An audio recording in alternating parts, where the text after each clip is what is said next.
ये वही राजन बेचारे हैं जो रमजान जैसे पवित्र महीने में एक मुस्लिम भाई के मुंह के अंदर जबरदस्ती रोटी ठूसने का काम किसी ने किया था। तो ये वही राजन बेचारे क्या हैसियत से आज तुम उनके पास वोट मांग रहे हो। मैं मुस्लिम भाइयों को भी कहना चाहता हूं, ऐसे लोगों से सावधान रहिए। मोदी जी ने हमेशा कहा है 140 करोड़ देशवासी, कभी जातिवाद की भेदभाव की बात नहीं की। उन्होंने कहा कि अगर सड़कें बनेगी तो उसमें सभी चलेंगे, किसी भी धर्म का, किसी भी मजहब का हो। उन्होंने कहा कि वंदे भारत बनेगी तो ये हर समाज के लिए, हर मजहब के लिए, हर धर्म के लिए। यार 140 करोड़ देशवासी, उन्होंने कभी भी जातिवाद भेदभाव की बात नहीं की। आपने नाम पे लिए मोदी जी के वोट और बैठे कांग्रेस के साथ जाके, तो गद्दार कौन हुआ? इस मीरा भाईंदर ने, इस विधानसभा क्षेत्रों में, चाहे बेलापुर पूरे लोकसभा क्षेत्रों में आपको मतदान मोदी जी के नाम पे दिया था। आपकी कोई औकात भी नहीं थी और पहचान भी नहीं थी। केवल और केवल मोदी जी के नाम पे आपने वोट लिए थे और जाके कांग्रेस के साथ बैठे। तो गद्दार कौन था? ये आत्मचिंतन करना चाहिए। लोगों को बेवकूफ और गुमराह बनाने की कोशिश न करें। आम जनता समझदार है, तुम्हारी ऐसी बातों में आने वाली नहीं है।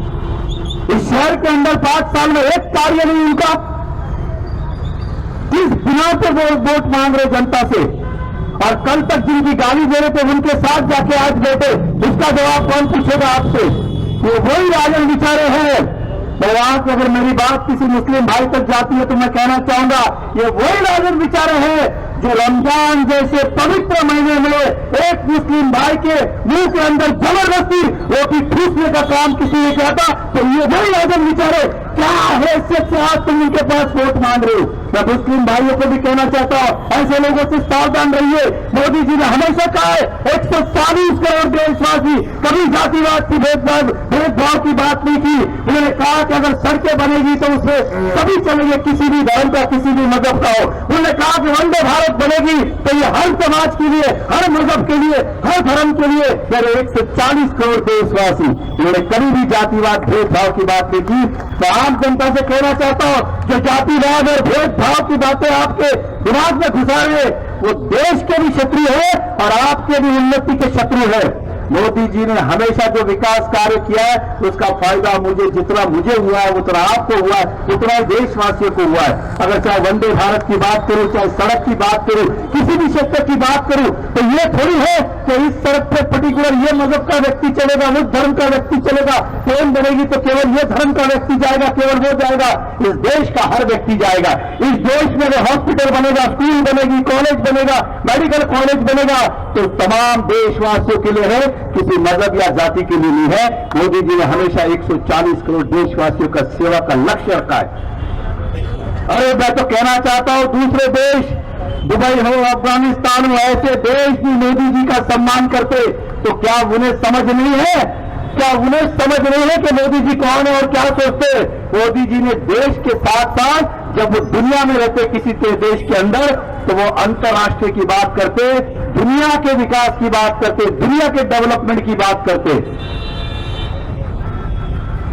मैं आज के इस सभा के माध्यम से कहना चाहता हूं, नरेश मसले जी को जिताना मतलब नरेंद्र मोदी जी के हाथ मजबूत करना। मैंने कहा था कि दूसरी पारी के अंदर राम मंदिर, कल तक यही लोग ये पूछ रहे थे कि राम मंदिर तो बनाएंगे, तारीख नहीं बताते हो, राम मंदिर तो बनाएंगे, तारीख नहीं बताते हो।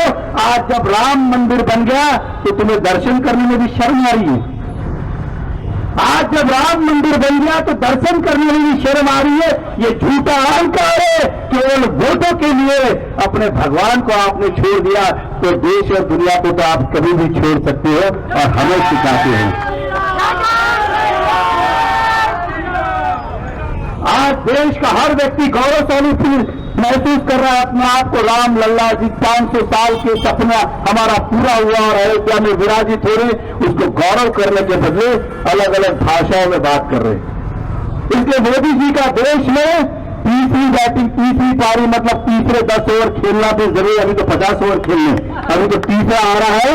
मैंने कहा कि पहले इनमें सिंगल रन लिए, राम मंदिर की बात हो, 370 की बात हो, 3 तलाक की बात हो, सीए की बात हो, ये सब करके इन्होंने चौके मारे। अब उन्हें सिक्सर मारने हर बॉल के ऊपर, इसलिए उनकी दूसरे 10 ओवर की तैयारी में हमें लगना है। आपको विश्वास दिलाता हूं शहरवासियों को, हमारा देश दुनिया में आज 11वें नंबर पे था आर्थिक प्रगति, आज तीसरे नंबर पे आने जा रहा है। ये कोई 5वें नंबर पे है, तीसरे पे लाने का काम कोई करेगा तो मोदी जी करेगा। और जब देश तरक्की करता है तो नौकरी करने वाले की आमदनी बढ़ती है, दुकानदारों का व्यापार बढ़ता है, रहने वालों की सुविधाएं बढ़ती है। केवल देश तरक्की नहीं करता है, देश का हर नागरिक तरक्की करता है। देश की तरक्की मतलब आम नागरिक की तरक्की है, इसलिए इस बात को भूले नहीं। और किस पर विश्वास करें, दूसरा कौन सा चेहरा ऐसा है? मोदी जी अगर नहीं तो मैं पूछना चाहता हूं, ऐसा कौन सा नेता है? क्या हम उस पप्पू को वापस देश की कमान सौंपे? और जब आपके पास मौका था 10 साल, तब तो आप बैटिंग की जगह चीटिंग करते रहे। कितनी बार एलबीडब्ल्यू आउट हुए, तब भी एम्पायर ने आउट नहीं दिया। लोगों को बेवकूफ बनाते रहे, गुमराह करते रहे। उस 2G स्कैम घोटाले की बात हो, कोयला घोटाले की बात हो, कितने सारे घोटाले थे। अगर वो गिनने जाए तो वापस से शाम हो जाएगी। मैं जनता से इतना कहना चाहूंगा, मेरे भाइयों बहनों के आप सभी समझदार हैं, नरेश मस्के जी का जीतना उनके लिए तो जरूरी है, लेकिन हम देशवासियों के लिए ज्यादा जरूरी है। मैं आपसे आह्वान भी करना चाहूंगा, आप अपना अपना वोट करेंगे, मुझे विश्वास है।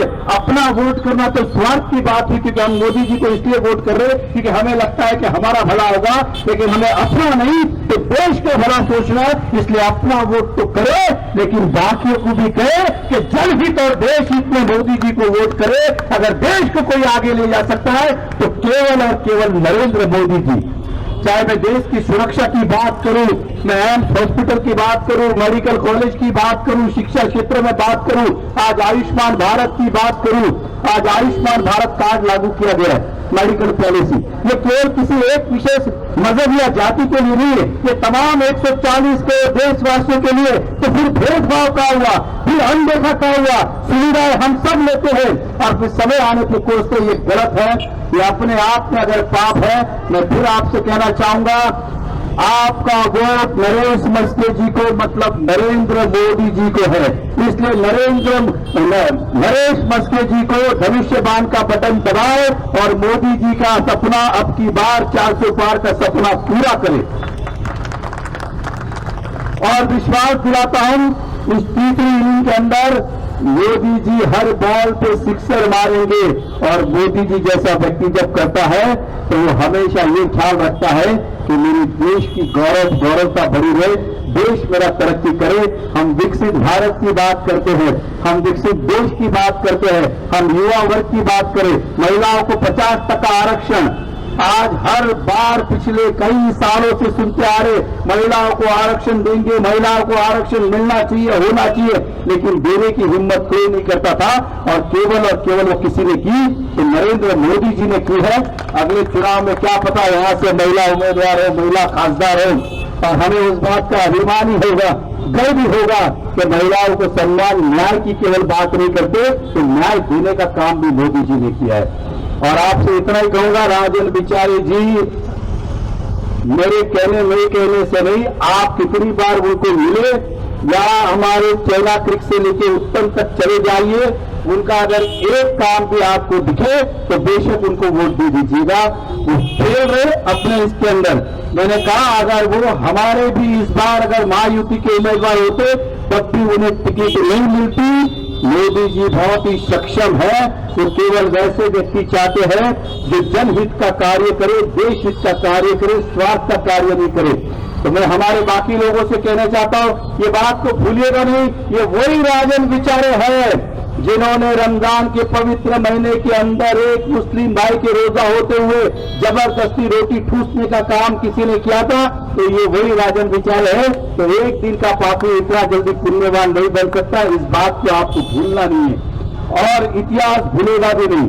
मैं अपने लोगों से कहना चाहूंगा, जिन्होंने राम मंदिर का सपना हम सबका पूरा किया है, और अब हमारा कर्तव्य बनता है कि हम उनका सपना पूरा करें अब की बार 400 पार का। यही मैं आपसे उम्मीद करता हूं और तमाम सभी से कहना चाहूंगा, अपना मतदान तो करें, लेकिन 20 तारीख को घर से बाहर निकलकर 20 तारीख को घर से बाहर निकल के अपने साथ परिवार, रिश्तेदार, सगे संबंधी, बिल्डिंग वाले जो आपके संपर्क में, सभी लोग मतदान करें। कहीं बाहर भी जाना है तो मतदान करके जाए, ये मौका वापस नहीं मिलने वाला है। और मैं कहना चाहूंगा नरेश मस्के जी मेयर रह चुके हैं, मैं भी शहर का मेयर रह चुका हूं। मेयर व्यक्ति जो होता है गली की गटर से लेके सब करते करते यहां तक पहुंचता है, तो उन्होंने गलियों से काम किया, तो आम आदमी की पीड़ा भी जानता है, आम आदमी की जरूरतें भी जानता है। इसलिए नरेश मस्के जी को यहां से जिताए। और अपने भाषण को समापन करने के पहले एक बार कहना चाहूंगा कि 14 तारीख को शाम को 5 बजे 14 तारीख को शाम को 5 बजे 7 स्क्वायर स्कूल बीरा रोड, जहां देवेंद्र फडणवीस जी और रूपा गांगुली जी जो अनुपमा जो सीरियल में आती और शिवसेना महायुति की जनसभा का आयोजन है, तो सभी लोग उस भारी संख्या में उपस्थित रहे और मोदी जी का मनोबल बढ़ाए, देवेंद्र फडणवीस जी का मनोबल बढ़ाए और ये उन्हें बताए कि हम सब शहरवासी मोदी जी के साथ में है। तो मैं आप सबका इंतजार करूंगा 14 तारीख को शाम को 5 बजे, यानी कि परसों 5 बजे बड़ी संख्या में वहां पर उपस्थित रहे। देवेंद्र फडणवीस जी इस सभा को संबोधित करने वाले हैं। तो मैं फिर एक बार बिरावट मंडल के सभी नगर सेवक के, सभी कार्यकर्ताओं का, सभी हमारे आज के जो भी आयोजक है जिनका यथाशक्ति योगदान है, उनका धन्यवाद व्यक्त करता हूं। आज आपने इस सभा का आयोजन किया है और हमारे काम करने के तरीके बहुत ही अलग है। भारतीय जनता पार्टी हमेशा विकास का काम करती है। मेरे पीछे हमारे एक म्युनिसिपल कॉर्पोरेशन के एक अधिकारी खड़े, श्रीकांत मोहिते जी। मोहिते जी नमस्कार। ये व्यक्ति जब हमारी सत्ता थी नगर पालिका में, जो 75 एमएलडी की योजना थी, उस योजना के अंदर वो मुख्य रूप से अधिकारी, वो इंचार्ज थे। उन्हें पता है कि भारतीय जनता पार्टी ने जब उस पाइपलाइन डालने के लिए जो पानी अगर 75 एमएलडी बना है, वो लाने वाले हम हैं और उसको इंप्लीमेंट करने वाले हमारे मोहिते जी है। उस समय इन्हें पता है देवेंद्र फडणवीस जी हो, चाहे सुनील भाव मुनगंटीवार हो, चाहे नरेंद्र मेहता हो, जहां जहां अड़चन आती गए एक एक फोन पे प्रॉब्लम सॉल्व करते गए। हमारे 2.5 साल का प्रोजेक्ट हमने मात्र 2 साल के अंदर पूरा कर दिया था और इसके लिए हमें नवाजा गया था, हमें पारितोषिक दिया गया था। और मैं जितनी बात बोलता हूं, मैं अपने भाषण में कभी मिलावट नहीं करता, कभी झूठ नहीं बोलता हूं अपने भाषण के अंदर। इसलिए मुझे पढ़ने की आवश्यकता नहीं होती, सोचने की आवश्यकता नहीं होती है। मैं जो कहता हूं सच कहता हूं। तो पीछे मोदी जी भी है, इधर नरेंद्र मेहता भी है और नल में पानी भी है। ये बात मैं इसलिए कह रहा हूं कि इसी महाआघाड़ी सरकार ने 2018 के अंदर सूर्या डैम की योजना बनाई थी, जो हमें 21 में पूरी करनी थी। हालांकि अगर हम होते तो उसको पहले करते, लेकिन 2.5 साल इस महाआघाड़ी सरकार जब तक सत्ता में रही उस काम के ऊपर ध्यान नहीं दिया और वो योजना लंबी हुई। और जब हमारी सरकार वापस आई तो उसको गतिशील किया गया और वो योजना इसी साल दिसंबर के पहले हम पूरी करेंगे और मीरा भाईंदर में 24 घंटे का पानी का सपना ये पूरा करेंगे। ये मैं पानी का आपको उदाहरण इसलिए दे रहा था कि किस तरह से भाजपा ने काम किया और किस तरफ से महाआघाड़ी ने काम किया। केवल इतना ही मुझे आपको कहना है। और आपको एक बार और खुशी की बता दूं कि वापस हमारी जनसभा कि हमने मेट्रो का सपना इस मीरा भाईंदर में देखा है, वो भी 2025 में शुरुआत होगी। लेकिन इसी साल पूरी कोशिश है कि जो पहला रेलवे स्टेशन है छत्रपति शिवाजी महाराज के नाम से दिया गया, जो काशी मीरा में अंदर घुसते विनयनगर के पास, वहां तक इसी साल मेट्रो चलाने की पूरी मानसिकता भारतीय जनता पार्टी की है। कुछ लोग यहां से दहिसर जाते हैं और मेट्रो पकड़ते, उन्हें यहीं से फिर काशी मीरा नाके से ही मेट्रो मिल जाएगी, ये हमारी पूरी मानसिकता है। दूसरा, अगले महीने जून के अंदर, जून अंत तक पहला मीरा भाईंदर का फ्लाईओवर हम शुरू करने जा रहे हैं। ये हम सबके लिए गौरव की बात है। ये करने वाले कोई और नहीं, केवल महायुति की सरकार है, देवेंद्र फडणवीस और एकनाथ शिंदे जी की देन है कि हम आज इतनी तरक्की मीरा भाईंदर में कर रहे। मीरा भाईंदर का पहला फ्लाईओवर जिसके ऊपर आप और हम चलेंगे, हम सबका सौभाग्य होगा और मेट्रो भी इसी साल में शुरुआत होगी। तो जो हमने हमेशा वादे किए उसे पूरा करने का काम किया है। तो फिर एक बार धन्यवाद। और मेट्रो की बात से और एक जोड़ना चाहूंगा, इसी शहर के नेता ने कहा था अगर मेट्रो मीरा भाईंदर में आएगी तो मैं राजनीति छोड़ दूंगा। कहा था कि नहीं? कितने लोगों को याद है? हाथ उठा दे। अब उन्हें कहिए दिसंबर में मेट्रो आ रही है, आप भाईंदर छोड़ना चाहते हो तो राजनीति छोड़ना चाहते हो, देख लो प्रत्यक्ष रूप में चलने वाली है।